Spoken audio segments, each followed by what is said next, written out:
In this presentation, I want to give an overview of the new project funded by ACIAR called Establishing Sustainable Solutions to Cassava Disease in Mainland Southeast Asia.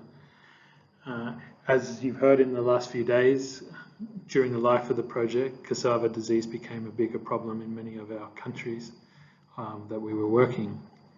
And finally, I want to sort of outline what things from the current projects haven't been brought through to the new project and could be the focus of new funded research.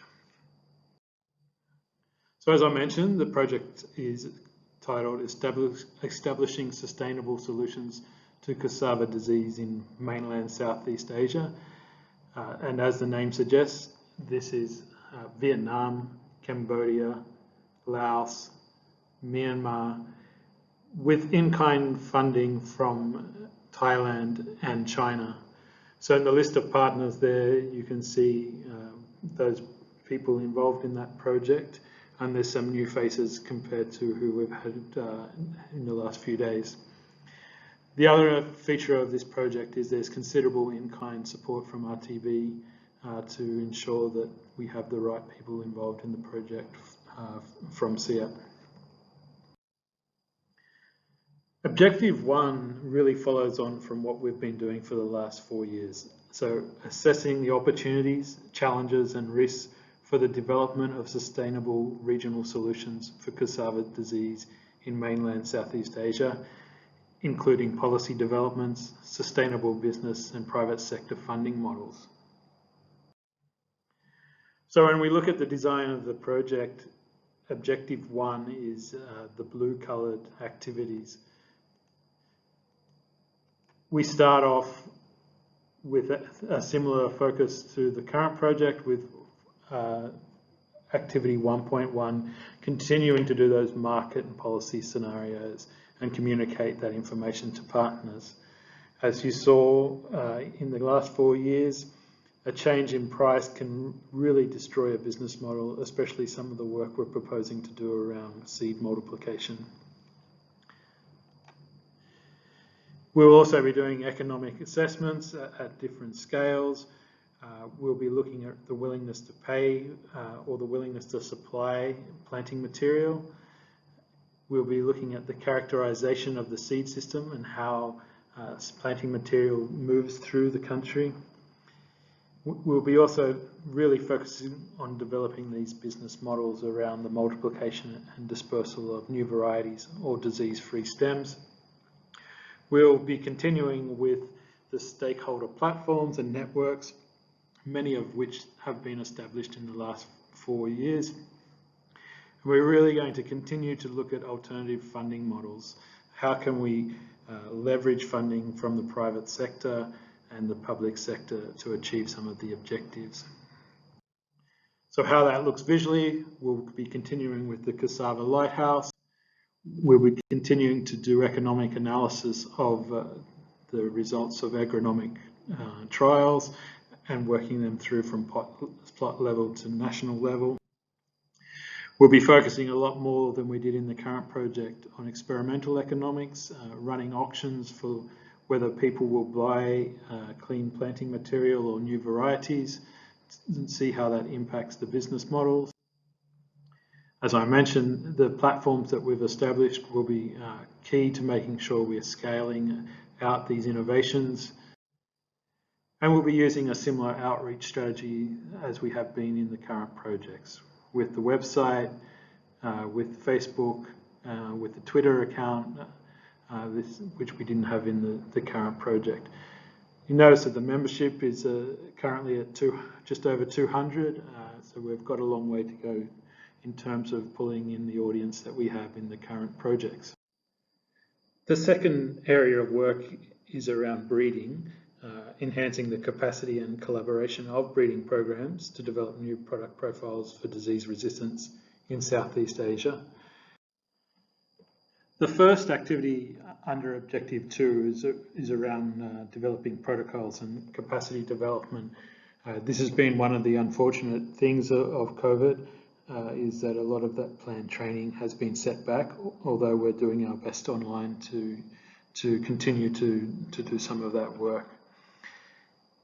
2.2 is around sending some botanical seed from Hawaii, which is crosses that have been made between African and Latin American material that can be screened for resistance and performance. Other than that, there's a whole range of other material that has been, genetic material that's been coming to the region. So we have some varieties from IATA that have already been released that we're screening at the moment for their performance. We have material from CASSAVA headquarters that is carrying the marker for resistance. We have some material that is being tested by Chinese researchers in China.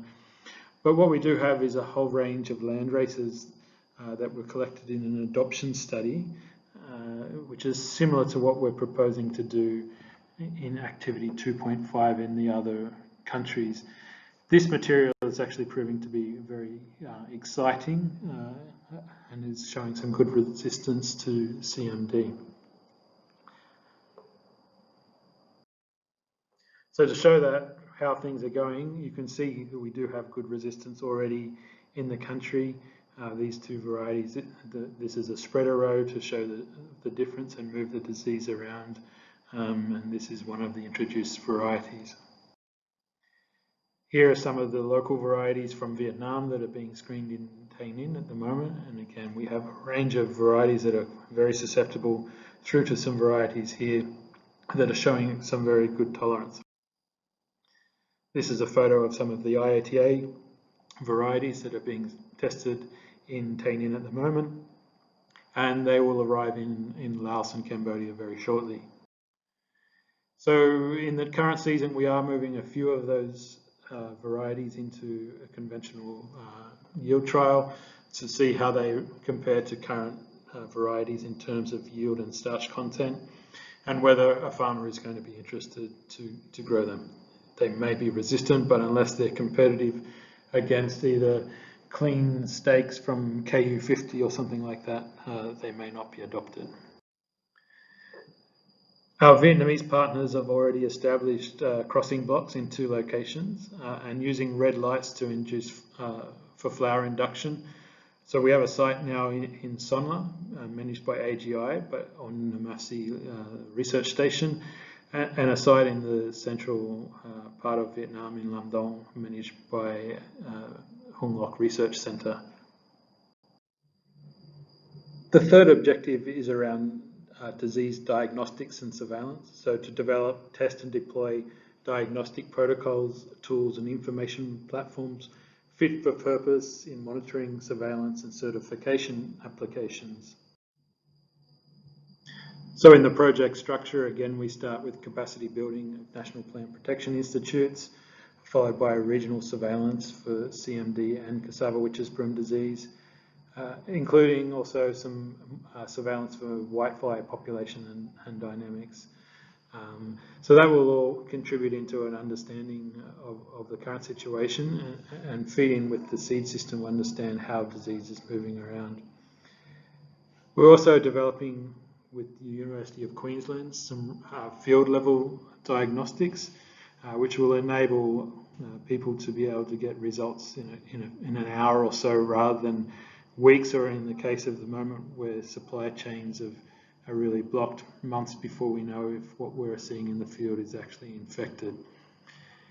There's also work on developing protocols for screening for witches broom. So I forgot to mention before, the core collection from CIAT is being shipped to Laos, and we'll be doing screening initially with grafting for that to happen. And finally, there's a large information campaign, and as we heard on Monday, there's a real need to get information to farmers that aren't currently experiencing, say, CMD, some information before it arrives so they can respond quickly. So here's some photos of some practicing of grafting while we wait for the core collection to arrive in Vientiane. This is Pest Displace, which is currently online, where we're hoping that all the surveillance data will be uploaded and shared between partners. The final part of the project, and where the project really has impact by delivering to farmers, is through the seed system.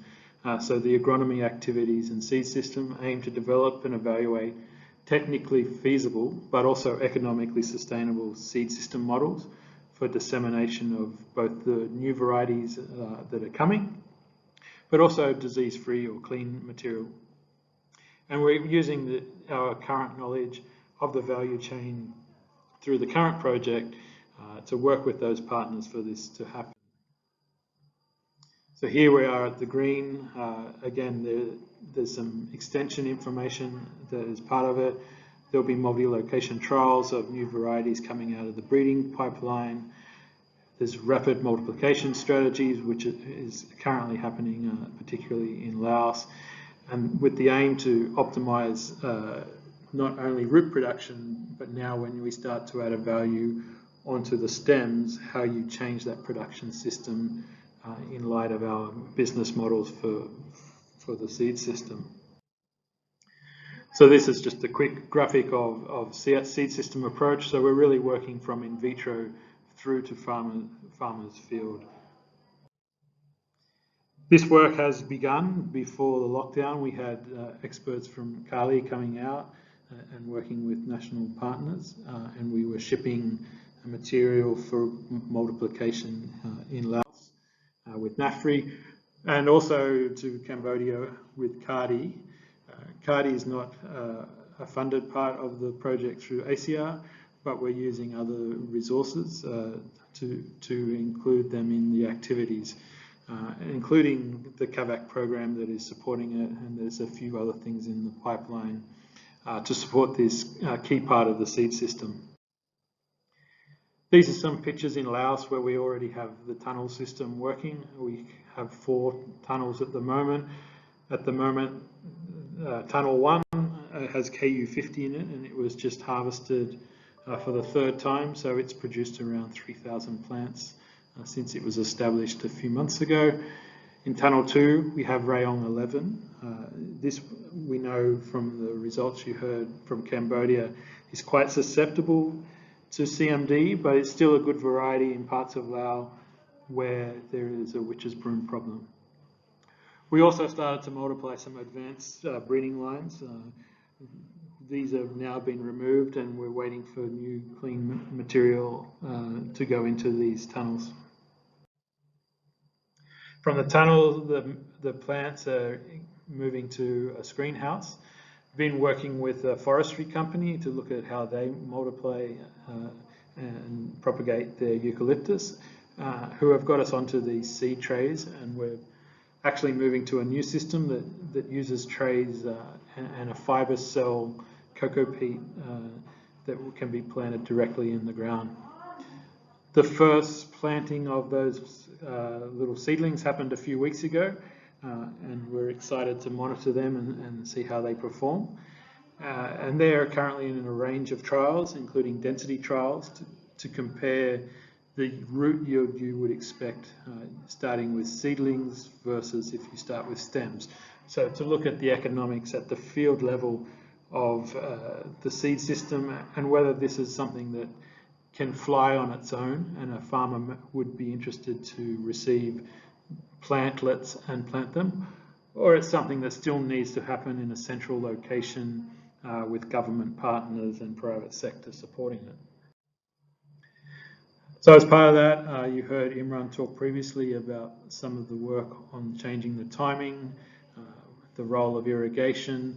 So those trials are being conducted in Vietnam, Cambodia and Laos, and we're very happy that all our trials got established despite the COVID lockdowns. So that's a quick overview of the new project. Now I just want to really quickly touch on what's being left behind. The most obvious thing that's been left behind is Indonesia.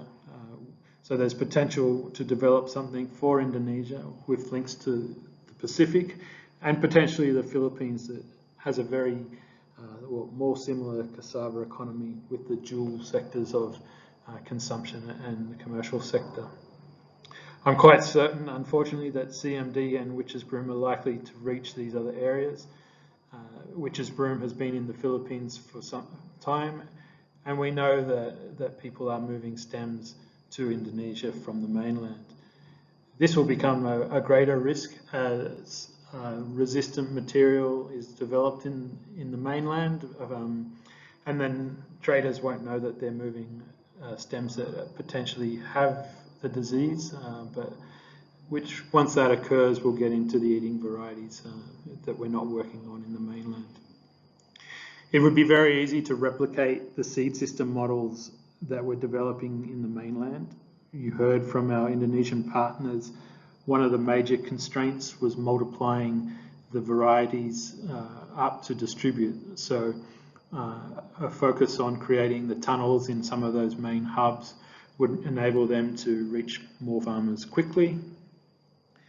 And there's probably a need for a stronger focus on the eating varieties, both from a nutritional point of view, but also there's some interesting work that could be done on breeding for drought tolerance for eastern Indonesia, and of course the disease resistance. Small-scale processing is something that wasn't in the current project, and the disease project is something that could be looked at for Indonesia.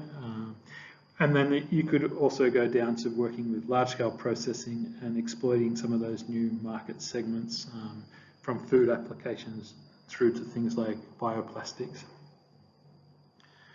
The second main area that's been left behind and doesn't necessarily have to focus on cassava alone is sloping land management and transitions in and out of cassava, and also rotations and cropping system work. We heard from many of the project partners and very loudly from farmers that they're not very interested in intercropping due to the labour requirements. So we have to really develop new systems to address the soil degradation problems. So how do we do that in a mechanised world? There's a lot of interesting work that could be done in that. And again, integrating livestock into that system with pastures and other